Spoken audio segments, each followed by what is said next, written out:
అది చూడండి, మొదలు హనుమంతుడు తీసుకొస్తున్నాడండి. అది విశేషం ఇక్కడ. హనుమంతుడు స్వయంగా దండలను ముగ్గురికి కూడా 3 దండలు స్వయంగా తీసుకుని వస్తూ ఉన్నాడు. ఎంత అందం, ఎంత ముచ్చట, ఎంత అందం, ఎంత ఆనందం. హనుమంతుడు ఆ రామయ్య కదా ఈనాడు వెంకటేశ్వరుడిగా అవతరించాడు. అదే రంగుతో, అదే రూపుతో ఆ స్వామి ఆనాటి ఆ అయోధ్య వాసుడే ఈనాడు వాడపల్లి వాసుడిగా విజయం చేశాడు.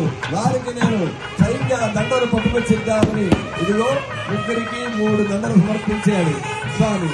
అందరూ కూడా గట్టిగా చెప్పండి, ఆంజనేయ వరద గోవిందా.